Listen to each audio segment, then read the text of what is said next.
Assalamualaikum warahmatullahi wabarakatuh. Selamat datang di channel YPM Journey.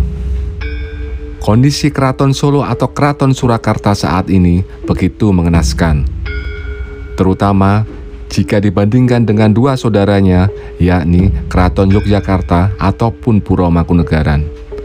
Keraton Solo yang dulu megah kini terlihat kusam dan muram. Akar mula merananya Keraton Solo berawal dari perebutan tahta setelah Pakubuwono XII meninggal pada Juni 2004. Kala itu, sang raja yang tak memiliki permaisuri tidak menunjuk putra mahkota.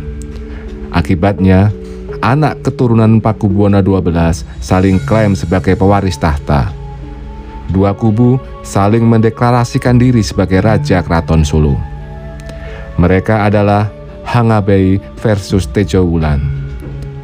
Hangabei yang merupakan putra tertua dari selir ketiga Pakubuwono XII mengangkat dirinya sebagai Pakubuwono ke-13 pada Agustus 2004. Sedangkan Tejowulan, putra Pakubuwono XII dari selir yang berbeda, juga mengangkat dirinya sebagai Pakubuwono XIII selang beberapa bulan kemudian. Sejak itulah, Keraton Solo mulai memiliki dua raja alias raja kembar. Pada tahun 2012, kedua kubu sepakat berdamai setelah wali kota Solo saat itu, Joko Widodo, turun tangan. Sayangnya, meski sudah ada rekonsiliasi, kisruh Keraton Solo ternyata belum berakhir. Sejumlah keturunan Pakubuwono XII yang lain menolak perdamaian dan mendirikan lembaga Dewan Adat Keraton. Lembaga ini dimotori oleh Gusti Mung, salah satu anak perempuan Pakubuwono XII. Dan konflik itu terus berlangsung hingga saat ini.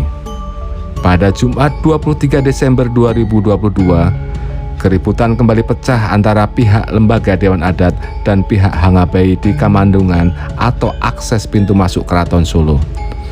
Beberapa kerabat keraton sampai luka-luka dan dibawa ke rumah sakit. Akibat konflik berkepanjangan, kondisi Keraton Solo pun jadi makin merana. Tak hanya memudarnya citra keraton yang adiluhung, bangunan bersejarah keraton pun banyak yang rusak dan tak terurus. Lantas, bagaimana dengan kondisi Masjid Agung Keraton yang juga sangat bersejarah itu? Masjid Agung dan Keraton Kasunanan laksana pena dan tinta yang sulit dipisahkan. Seperti halnya Keraton Solo, Masjid Agung juga memiliki ikatan yang kuat dengan dinasti Mataram Islam. Sementara bagi masyarakat Solo dan sekitarnya, Masjid Agung adalah tempat yang spesial. Tiap hari, ribuan orang menyambangi masjid yang berlokasi di sebelah barat alun-alun utara ini. Tak sekedar buat beribadah, namun juga untuk beristirahat sambil ngeluk boyok di lantai berubin tanpa tikar. Angin yang bertiup menerobos ruang kosong menawarkan kesegaran dan keteduhan bagi mereka. Desain Masjid Agung Surakarta terinspirasi oleh Masjid Agung Demak yang bercorak rumah adat Jawa, berbentuk joglo dan beratap tajuk susun tiga. Hal ini melambangkan kesempurnaan umat Islam dalam menjalani kehidupannya, yakni Islam, iman, dan ihsan. Umur Masjid Agung sama tuanya dengan Keraton Solo yang dibangun usai runtuhnya Keraton Kartosuro sekitar tahun 1740-an. Jadi, kira-kira umurnya sudah hampir 300 tahun.